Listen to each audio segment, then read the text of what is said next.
how to understand your amygdala. So your amygdala is this tiny almond-shaped part of your brain inside. The brain is split in two. So one half is exactly like the other half anatomically. And the amygdala has a little almond shape on both sides, but it's kind of in the center. It's in there, all the way in there. Your amygdala is so important to how you feel and how you live your life because it is what triggers your sympathetic nervous system to release your adrenaline. And adrenaline, if you don't know, but probably you do know, is that hormone that stimulates all of those anxious responses. And that's not what it's supposed to do. It's not, the amygdala is not to release the adrenaline to stimulate the anxiety. It's to get your body ready in case it was in danger. We know this. We learned it in middle school science class, right? That fight, flight, or freeze, that's your amygdala releasing the adrenaline in your body so that it could get ready in case you were in danger. 98% of the time, you are not in danger when that system goes off. That's a sympathetic nervous system. When that goes off, it is in case you're in danger.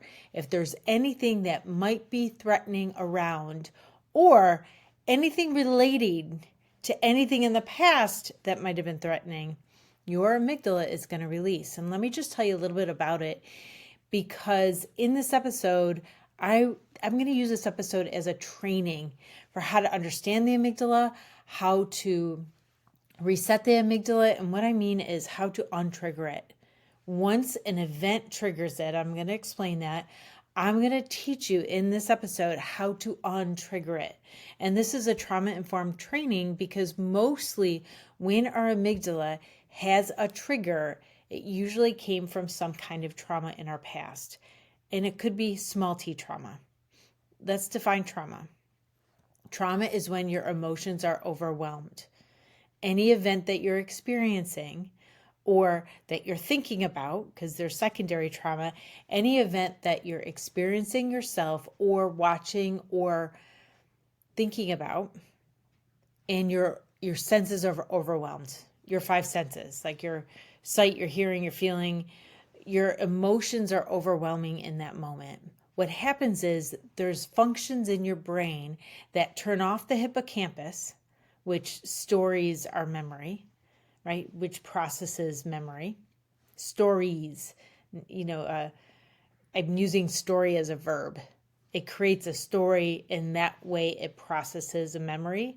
So it's, it makes sense, it has an understanding, and it's processed in the brain. When you are overwhelmed by emotion, that turns off. The hippocampus turns off, and the amygdala starts laying down memory, but it lays down this emotional memory, not a cognitive memory. So it's not like saying the hippocampus is the cognitive memory, right? It's the understanding, the biological memory. The amygdala is laying down an emotional memory attached to that event. So say you were in a situation where you were hearing wine glasses clink together, and then you heard really, really bad news. Or you heard wine glasses clink together and there was an explosion. Or there was the person who abused you when you were young yelled a lot. So yelling, that is a stimulation, is a trigger. Let me give you some more examples. A smell. So someone who hurt you or abused you or mean to you, physically, sexually, whatever, they had a certain cologne. So if you smell that cologne somewhere, your amygdala is laying down when you experience that again, the sound, the wine glasses clinking together, the smell, the time of day, some other correlation to that event that happened that was traumatic. It could be small t traumatic, right? It could be throwing up in a car. So if you threw up in a car because you were car sick, or maybe you had the flu one day and you threw up in the car, the amygdala might attach to the car. So the next time you go in the car, you might have a release of adrenaline because your amygdala's like, this could be overwhelming again. This is when we have to keep Jodi safe. Your amygdala is trying to keep you safe. So if I was sick, and say I had the flu and I was sick and I threw up in the car, And the next time I'm in the car, my amygdala's like, something's wrong in this kind of place. I got to protect Jodi. So put the adrenaline out, get the body ready.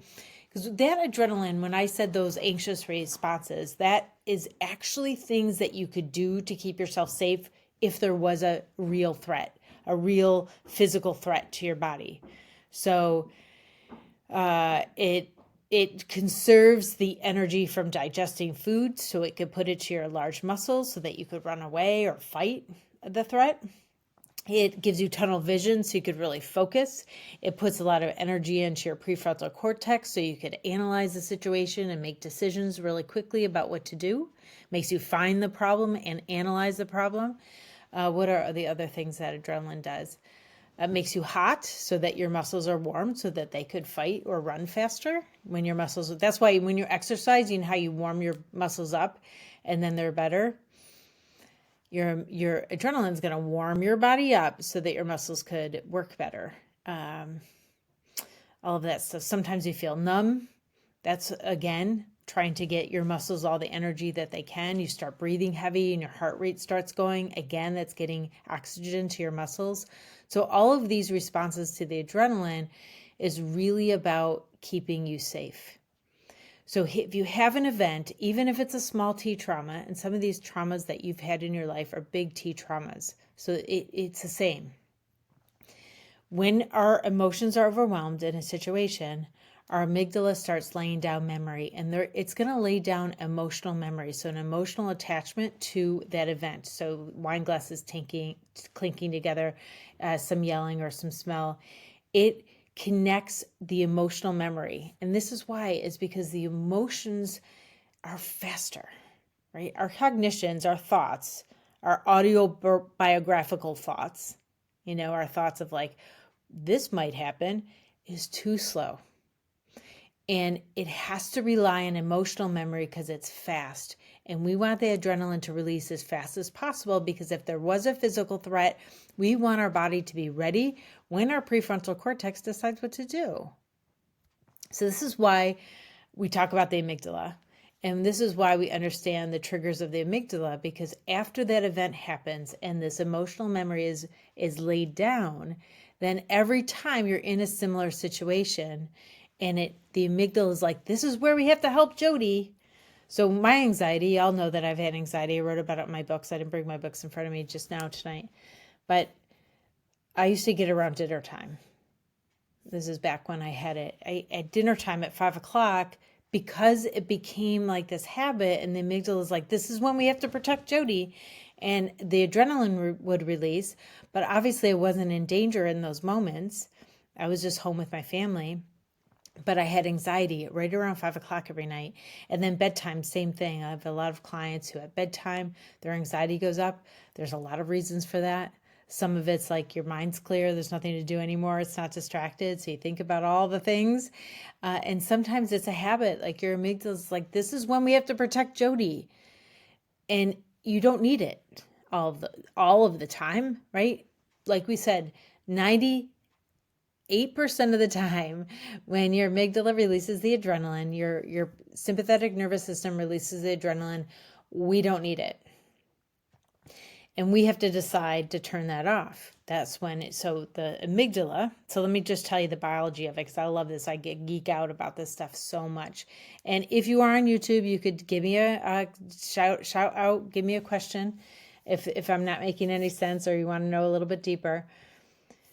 But when this trigger happens again, so when you smell the thing or you're in the car or the wine glasses clink, these are just examples. It could be anything. It could be a noise or a thought or like, oh no, what if I get sick right now? Oh no, what if I get anxious right now? There's so many things that could trigger that emotional memory and the amygdala is going to release the adrenaline. I always have this, I write this in my books, but I always think that if we could, because we hate it, especially if we know we're safe, we're like, the feeling is so awful. To feel that anxiety is so awful feeling that we hate it. And we hate our body or we hate our mind for doing that to us. But what if we flipped the script in those moments and we were like, thanks, amygdala.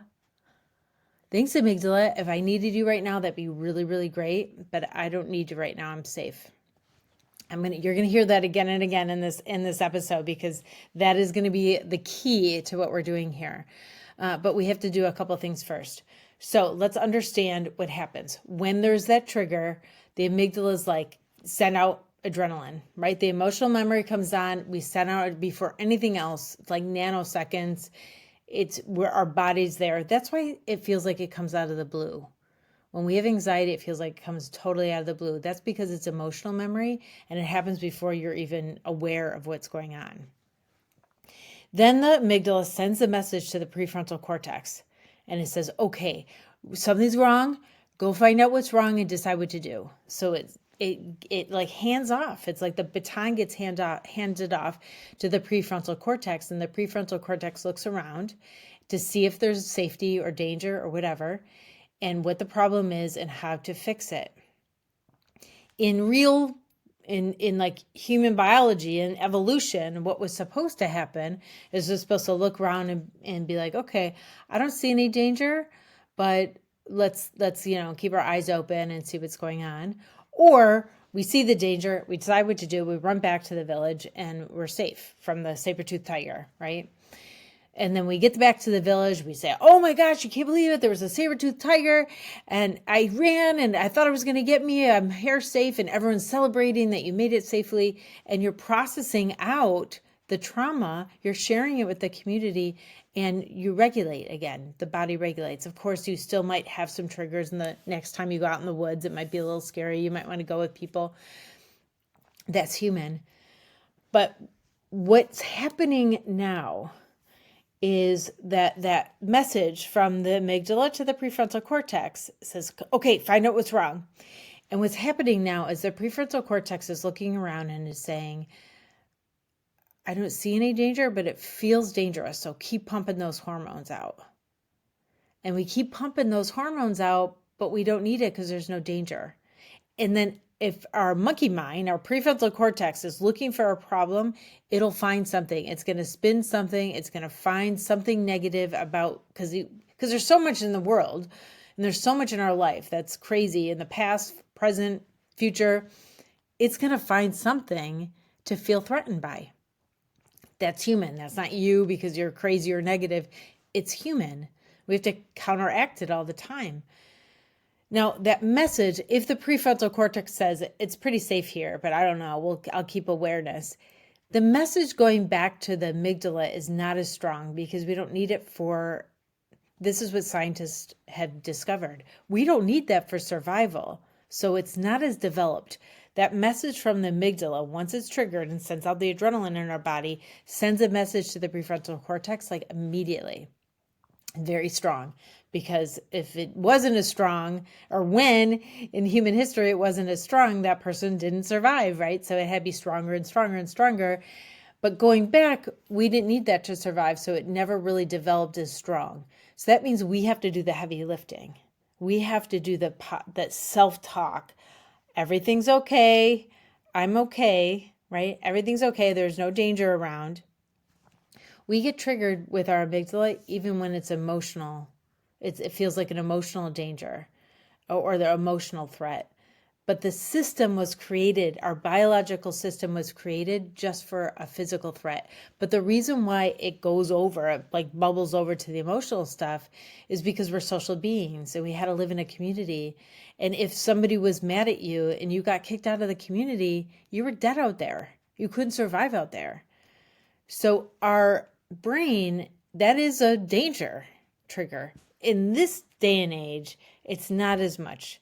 Sometimes people are abusive, but sometimes those emotional threats or those emotional worries or worry about being embarrassed or those kind of things could definitely set off anxiety. And that doesn't mean something's wrong with you. That's just from our evolutionary history that if someone looked at you funny, they could kick you out of the community. Does that make sense? Or when we get really upset if we get excluded from a group, now there's a million groups. So we're going to be okay, but it's still, our brain is doing that. So don't blame yourself. Don't think, oh my gosh, something's wrong with me. I'm a weak person or I'm insecure. You are a normal human being and you are so much better than you think you are. So don't worry. I just to explain what's going on, because sometimes it's a lot easier to understand it, and then we don't beat ourselves up so much. And when we stop beating ourselves up so much about this, then we have the energy to figure out what we could do to heal. So that's why I'm giving you this stuff here. Okay, how am I doing on time? Good. I don't see any questions yet. All right, I have some notes I'm looking at. So how are y'all doing on this Monday night? Let's see. Okay, so if you've had some trauma and you've had some experiences that were not safe, some of these triggers are also things that are actually not safe, right? So if you were, for example, if you got burned and you saw another flame, you would want to be triggered to be careful of that flame, right? You wouldn't want to untrigger your hand over a flame. I mean, that I'm using an example that is not very common, but is relatable. We've all burned ourselves someplace on the stove, curling iron, hot something, right? We've all had a burn, maybe. I shouldn't say those universal things because that's not necessarily true.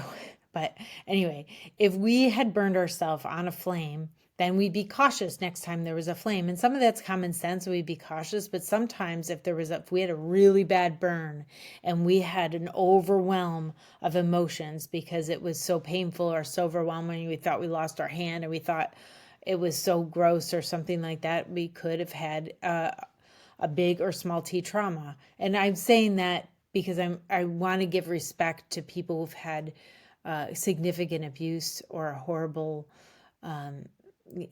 significant oppression, abuse, that or war situation. I want to separate that out because I don't want to lump that all in like it's all kind of the same. It's not. Like a big T trauma, real trauma on our soul and on our human body, and real people go through real hardships, and I don't want to belittle that. So if there's a person that's abused you, and when you're around that person, you get anxiety because your amygdala is like, this is when we have to keep Jodi safe. We don't want to untrigger that so we could be around this person. We want to get away from that person, right? Or we don't want to untrigger the fire because we want to stay away from the fire so we don't get burned again. So we have to determine if it's safe.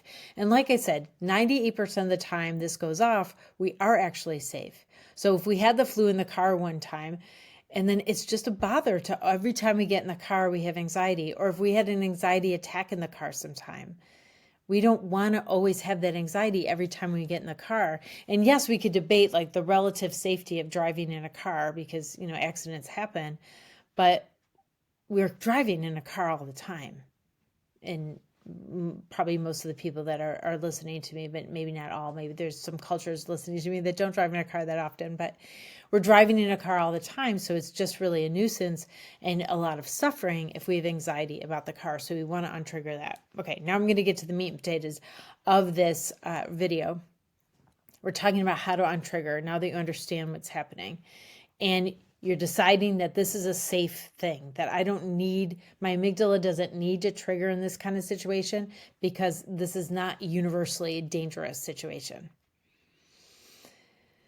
Okay, so what you want to do is with repetition, so every time that something happens, so 5 o'clock comes and I have anxiety, I would expect it because I know it's going to come.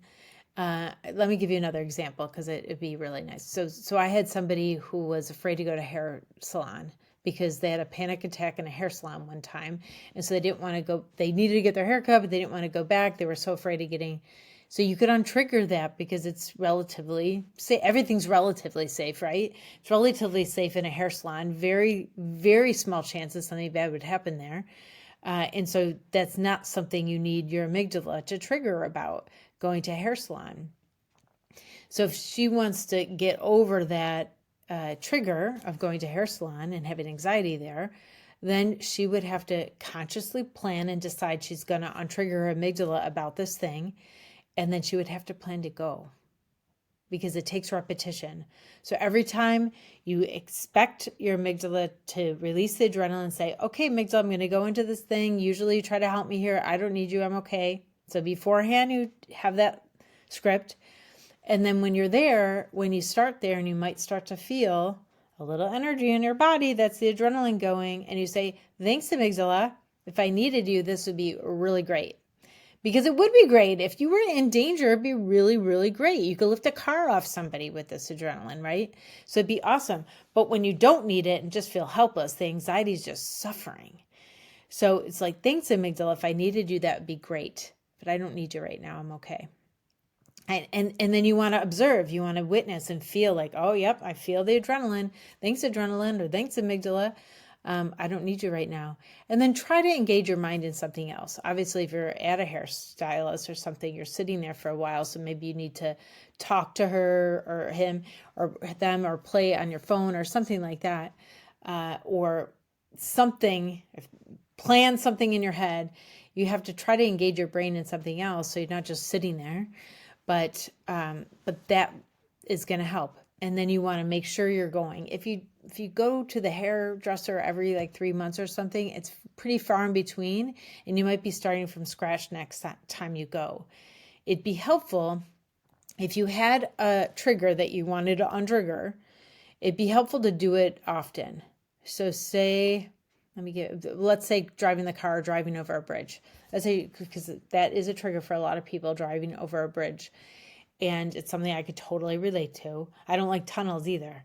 But you know, my adrenaline does not go off anymore in there because I've untriggered. And I didn't have an event on there. I was on a bridge one time when there was a terrible accident. I was stopped and before it, so I was okay. But yeah, that was a bad one. But if you were going over a bridge, you'd want to plan to do it often enough that you would pre-tell your amygdala you're okay. Then when you feel the adrenaline, you tell your amygdala you're okay. And after repetition of several times of doing that, your amygdala relearns that it does not need to be triggered about that thing. Does that make sense? Here's another one. When a text comes. So a lot of people, if they have a relationship with someone who's really abusive over text and you hear that noise go off, you're scared. Or I had that, someone really yelled at me badly on a voicemail when we used to use voicemails. We still do, us old people. But when we used to use voicemails, someone yelled at me really bad. And then it was so hard to listen to another, not even just by this person, anybody. It was hard to listen to a voicemail. I just had that, I don't want to listen to it. Until, thank goodness, our phones now transcribe it out. So I don't have to listen to it before I know it's okay. So I kind of got lucky there. But if we didn't have that situation, it was always if it was always a voicemail, or sometimes before we knew who was calling, you didn't know who was calling, remember? Oh my goodness. Okay. So now all you young people, you don't remember that. Anyway, so I think I covered it all. When you have, so it is safe. You have to decide it's safe.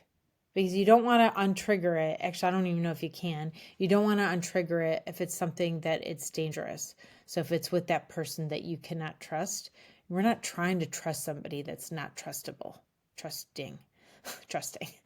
So, okay, I do have a couple more minutes, so I'm going to go deeper into healing from trauma, because there's one little more aspect of it that could be helpful that you could think about. You want to make meaning.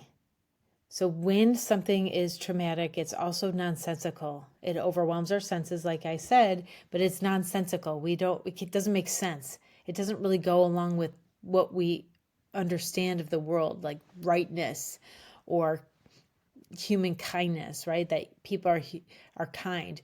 When somebody is evil or mean or awful, it goes against what we understand. And so it's a nonsensical and a chaotic moment.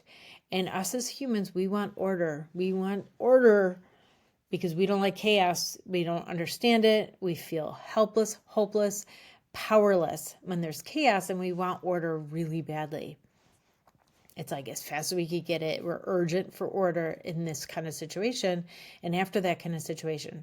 So the fastest way to get order is to make some kind of meaning, to make some kind of sense of what happened. Unfortunately, with trauma, because it's nonsensical and chaotic, it's hard to make sense of it right away. But the fastest way to do it is often blame. The fastest way to get order is blame. And often we blame ourselves, especially young people when they're experiencing awfulness of somebody. They blame themselves. But old people do it too. All ages of people blame themselves when somebody does something to them, because we were trying to get order. Like, how did I let that happen to me? Why did they do that to me? Why me? Why didn't I do something else? How did I get myself in this situation, right? There's this self-blame that happens when somebody hurts us. And that's regular, that's human, that's normal. But also, we also understand that that wasn't okay, that that person did it. And so what happens is we're trying to get order, and we're blaming ourselves because that's like the easiest, fastest way. But also we're blaming the other person because it's obvious. We didn't even deserve that. What happens is we start fighting with ourselves. Was it me? Was it them? Was it me? Was it them? And this inner conflict of like, who is it? We're defending ourselves or beating ourselves up. We're defending ourselves or beating ourselves up. This inner conflict causes so much suffering in almost like, I don't know, 9/10 of the people that I talk to. Friends, clients, siblings, everything. Like, this is the major source of our suffering, this like inner blame game that we do, because we're trying to make sense of something.